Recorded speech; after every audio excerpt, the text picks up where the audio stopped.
Adoolessa 29 2026 oduu siboonni Turkii yeroo kana simbiraan geenya.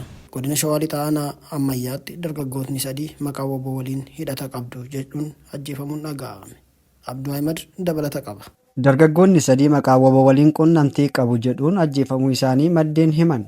Godina Shawaa Lixaa aanaa ammayyaatti dargaggoonni sadii maqaa waraana bilisummaa Oromoo woboo waliin quunnamtii qabu jedhuun humnoota mootummaa harkatti qabamanii erga dararamaa turanii booda ajjeefamuu isaanii maddeen naannichaa himan. Akka odeeffannoon maddeen irraa argame ibsutti dargaggoonni kunneen adoolessa 21 bara 2026 mana isaanii keessaa qabamanii gara aanaalee dirree Hincinnii fi Jibaatitti geeffamuun yeroo muraasaaf dararamaa turaniiru. Yeroo qabamuu isaanii irraa eegalee maatii fi namoota isaan beekaniif bakki isaanii sirriitti beeksifamuu dhabuu isaanii maddeen himaniiru. Booda adoolessa 22 bara 2026 aanaa Jibaat ganda Toogoo keessatti ajjeefamanii bosona keessatti gatamuu isaanii maddeen kunneen ibsaniiru.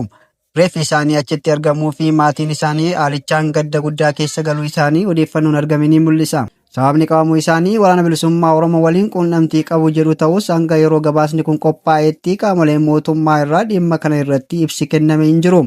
Akkasumas himanni isaanii qaama seeraa harka akka hin geenye maddeen heeraniiru. Federeeshiniin kubbaa miilaa Itoophiyaa gareen kubbaa miilaa Swiidinitti badan warreen dhuunfaa isaaniin dorgomuuf dhaqanidha jedhe. Abduu Ahimad akka taanutti dhiyeessa.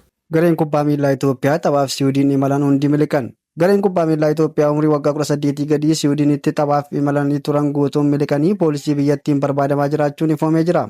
Gareen guddattoota kubbaa miilaa Itoophiyaa Swiidinitti taphaa Gootiyaa Kaap jedhamuun beekamuu fi biyyoota addunyaa 77 ol hirmaachisuun adeemsifame irratti hirmaachuuf gamasitti imalanii turan hundi miliquu isaanii himamee jira. Taphni Gootiyaa Kaap bakka lakkoofsa Awurooppaa gaafa adoolessa 12 irraa jalqabee gaggeeffamaa kan ture yommuu ta'u, gareen guddattoota kubbaa miilaa Itoophiyaa guyyaa xumura dorgommichaa irratti miliquun isaanii beekameera. Taphattoonni garee kubbaa miilaa Itoophiyaa umurii waggaa 18 gadii kunneen gaafa adoolessaa guyyaa 18 bara 2026 mana barumsaa keessa qubatanii turan keessaa achi buuteen isaanii dhabamuun poolisiin barbaadamaa jiraachuun isaanii himameera. Poolisiin Siwiidin gareen kubbaa miilaa Itoophiyaa umurii waggaa 18 gadii kunneen hoogganaa isaanii dabalatee waliigalaan namoota 20 akka tahan himee kan jiru yommuu ta'u, hojii garee biyyoolessa Itoophiyaa barbaaduuf taasifamaa jiruun qorannoon eegalamuus himameeti jira. Dubbii himaan taphaa Gootiyaa Kaap Fireederikiin taateen isaan mudate kun waan ajaa'ibaa ta'uu fi kanaan dura seenaa taphichaa keessatti isaan mudate kan hin beekne ta'uu himee kan jiru yommuu ta'u, garee guddattoota kubbaa miilaa Itoophiyaatti wajjin hariiroo gaarii kan qaban ta'us ibsee jira. Haati daa'imman deesse jeefte hidhaa ganna 15 adabamte. Himatamtuun maqaan ishee Musliimaa Sultaan jedhamtu godina Bunnoo Beddellee aanaa Coraa ganda Dilbaataati.